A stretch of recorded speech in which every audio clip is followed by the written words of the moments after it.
Assalamualaikum warahmatullahi wabarakatuh. Kembali lagi di channel Muhammad Najib Karim. Hari ini kita akan membahas sebuah topik menarik tentang kenapa Belanda takut dengan pemberontakan di Banten. Bayangkan, pada tahun 1888, Belanda merasa sudah menguasai Banten. Kesultanan Banten telah lama dibubarkan, pemerintah kolonial berdiri, pajak ditarik, dan masyarakat diawasi. Tapi ternyata Belanda salah besar. Karena di balik kehidupan masyarakat Banten yang terlihat tenang, sedang tumbuh sebuah perlawanan. Bukan dimulai dari istana, bukan dari pasukan kerajaan, tapi dari rakyat biasa. Petani, santri, ulama, dan tokoh-tokoh agama, salah satu pusatnya berada di Cilegon. Saat itu kehidupan rakyat sedang berat, pajak membebani masyarakat, sementara berbagai kebijakan pemerintah kolonial juga dianggap mengganggu kehidupan keagamaan mereka. Ketegangan semakin besar setelah beberapa aturan kolonial menyentuh aktivitas keagamaan masyarakat. Dan di tengah situasi itu muncul seorang tokoh bernama Kiai Haji Washid.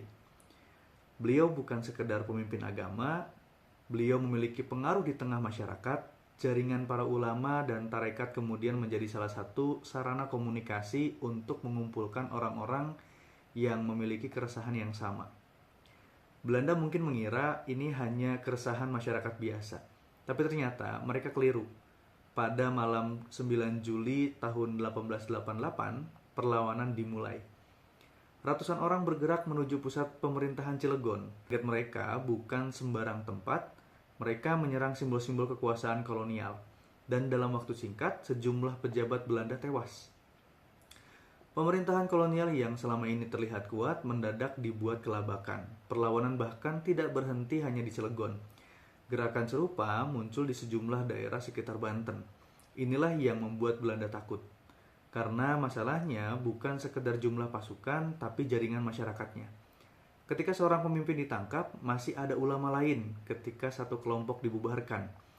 Masih ada jaringan lainnya, dan yang lebih berbahaya bagi Belanda, perlawanan itu memiliki dukungan dari masyarakat yang merasa memiliki penderitaan yang sama. Namun pada akhirnya kekuatan kolonial berhasil memadamkan pemberontakan. Kiai Haji Washid dihukum mati. Sebagian tokoh lainnya ditangkap dan diasingkan. Tetapi ada satu hal yang tidak bisa dihukum oleh Belanda. Ingatan. Karena geger Cilegon 1888 membuktikan bahwa kekuasaan sebesar apapun bisa dibuat panik ketika rakyat yang selama ini dianggap lemah akhirnya memilih untuk melawan. Dan mungkin itulah alasan sebenarnya mengapa Banten begitu sulit ditaklukkan. Bukan karena rakyatnya tidak takut kepada Belanda, tapi karena pada satu titik mereka lebih takut kehilangan harga diri daripada menghadapi penjajah. Terima kasih yang telah menyimak konten ini dari awal sampai akhir. Semoga memberikan satu wawasan kepada teman-teman terkait dari sejarah ya teman-teman ya. Jangan lupa like, komen, dan subscribe, dan share kepada teman-teman untuk memberikan wawasan ini kepada yang lainnya. Terima kasih. Assalamualaikum warahmatullahi wabarakatuh.